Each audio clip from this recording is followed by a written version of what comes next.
Assalamualaikum warahmatullahi wabarakatuh. Perkenalkan, nama saya Tina Handayani, NPM 19754030, Program Studi Agribisnis Pangan, mata kuliah Perdagangan Internasional. Di sini saya akan menjelaskan tentang metode pembayaran ekspor.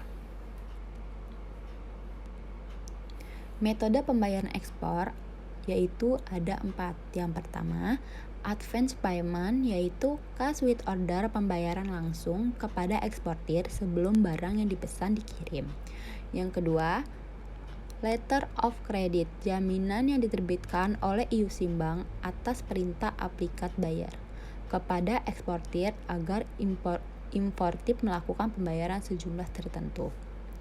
Yang ketiga ada open account, yaitu barang dikirim terlebih dahulu oleh eksportir dan pembayaran dilakukan setelah impor menerima barang tersebut.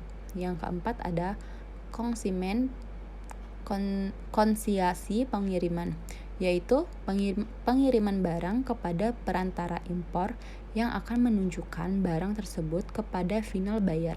Kepemilikan barang tetap memiliki eksportir sampai barang tersebut terjual. Lalu ada tujuan of credit. Tujuan penggunaan LC adalah untuk memberikan jaminan atau keamanan bagi eksportir untuk mendapatkan pembayaran atas barang yang dijual. Sedangkan bagi importir memberikan jaminan bahwa banknya tidak akan melakukan pembayaran sebelum persyaratan yang ditentukan dalam LC dipenuhi.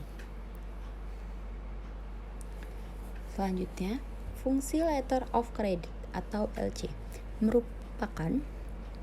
merupakan suatu perjanjian bank dalam menyelesaikan transaksi perdagangan internasional. Yang kedua, memberikan pengamanan bagi pihak-pihak yang terlibat dalam transaksi yang diadakannya. Yang ketiga, merupakan instrumen yang didasarkan hanya atas dokumen-dokumen dan bukan atas barang dagang atau jasa. Yang terakhir, membantu IUSIN Bank memberikan fasilitas pembayaran kepada importir dan memonitor penggunanya. Letter of credit. LC yang dikirim dari opening bank kepada koresponden bank hanya bisa berbentuk yang pertama, surat atau mail LC, 2 telex atau kabel LC, yang ketiga SWIFT. Lalu ada keuntungan menggunakan letter of credit. Yang A, relatif paling aman bagi kedua belah pihak. Yang kedua, eksportir terjamin pembayarannya sepanjang persyaratan LC telah dipenuhi. Yang ke C, penjaminan atas pembayaran atas bank, bukan importir. Yang D, eksportir telah terhindar dari resiko kredit dan importir. Dan yang terakhir, dana importir tidak akan dibayarkan kepada eksportir apabila persyaratan dalam LC belum terpenuhi. Lalu ada kelemahan menggunakan LC. Yang A, kedua belah pihak akan menanggung biaya yang cukup besar. Yang B, importir menderita resiko LOI akibat marginal deposit yang disetorkannya. Yang C, bank hanya berurusan dengan dokumen dan bukan barang.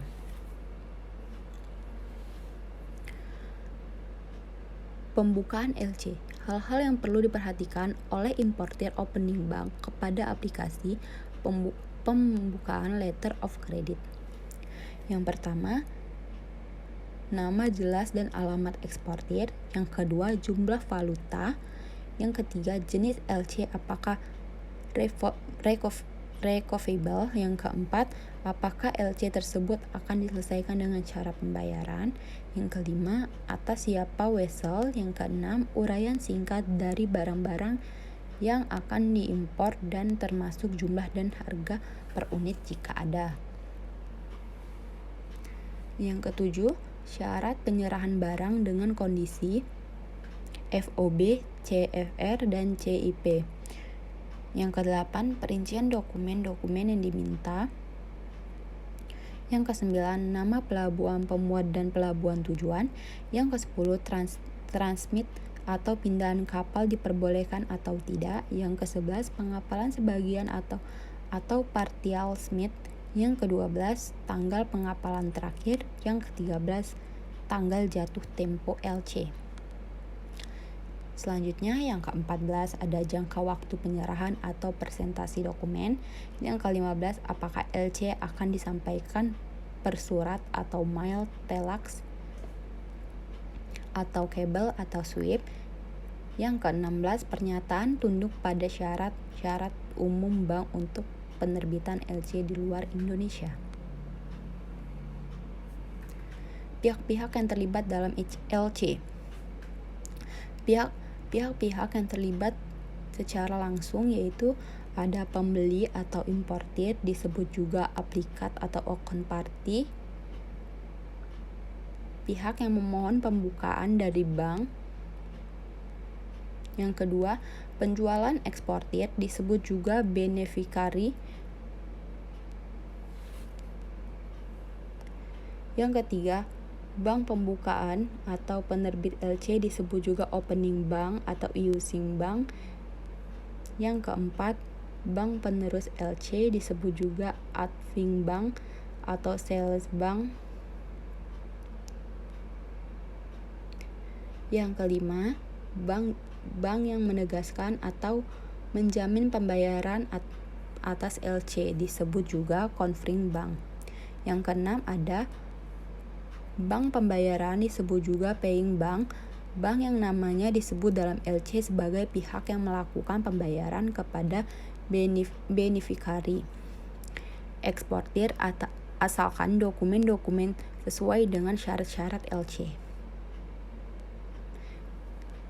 Selanjutnya yang ketujuh, bank yang mengenai negosiasi, disebut juga negotiating bank.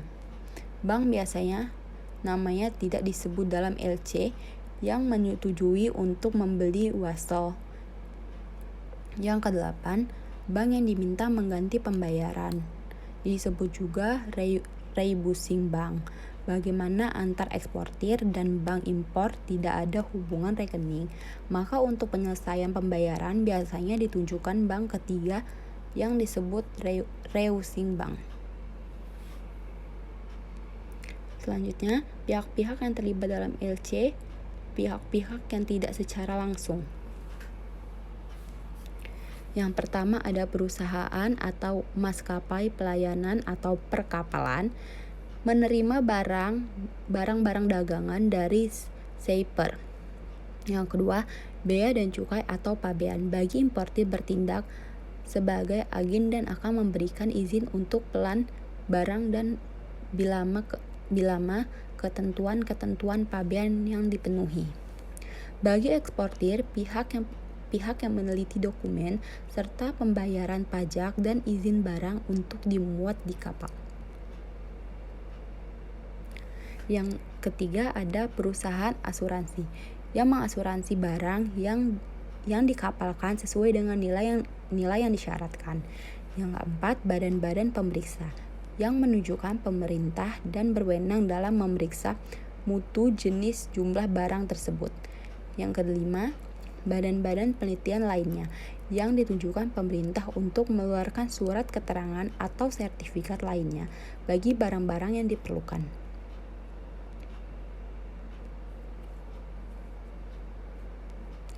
Tata cara memenuhi syarat dan kondisi LC.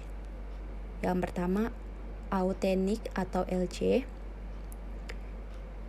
Yang kedua, aplikat, apakah nama alamat lengkap telah tercantum dengan benar. Yang ketiga, issuing bank, apakah alamat dan issuing bank telah tercantum dengan benar. Yang keempat, date of usage, apakah tercantum secara lengkap tanggal, bulan, dan tahun penerbitan LC.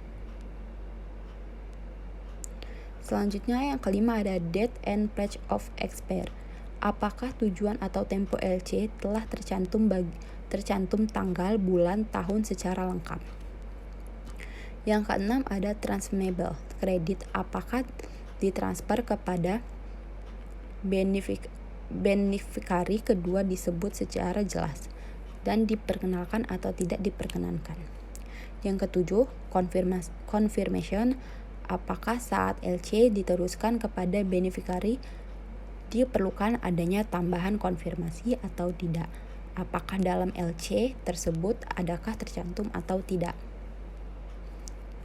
Yang ke-8 ada amount, apakah angka dan huruf dicantumkan, kode mata uang, toleransi amount 10% tidak boleh lebih kurang dari jumlah yang tercantum dalam LC. Yang ke-9 ada availability, apakah LC telah menunjukkan bank yang dikuasakan untuk pembayaran paying bank. Selanjutnya,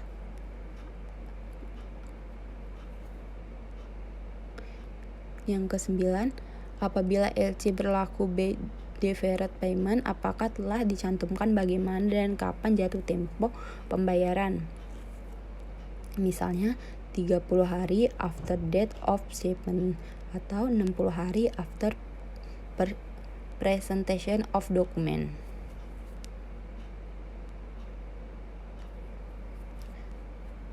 Yang ke-10, draft ditarik atas permohonan kredit pembuka kredit atau bank pembayaran yang ditujukan kepada paying bank bila draft ditarik pada aplikat. Yang ke-11, partial shipment dan transit allowed dan not allowed. Yang ke-12, insured, apakah ditutup oleh aplikat atau beneficiary. Yang ke-13, transport detail of loading. Yang ke-14, description of good secara ringkas dan jelas, tidak berlebihan. Yang ke-15, trade terms, apakah telah membuat persyaratan penyerahan barang, misal CIF, CFR, dan FOB. Tata cara memahami syarat dan kondisi LC. Yang ke-16, terakhir, presentation period berapa hari setelah tanggal pengapalan dokumen-dokumen tersebut harus dipresentasikan ke bank. Apabila LC tidak menentukan jangka waktu, maka menurut pasal 43A UCP dengan sendirinya berlaku 21 hari. Dokumen utama dalam LC yaitu ada draft, yang kedua commercial invoice, yang ketiga bill of loading, yang keempat ada packing list, yang kelima polis asuransi. Dan ini contoh dokumen metode pembayaran LC. Sekian penjelasan dari saya, mohon maaf bila ada kesalahan. Saya akhiri, wassalamualaikum warahmatullahi wabarakatuh.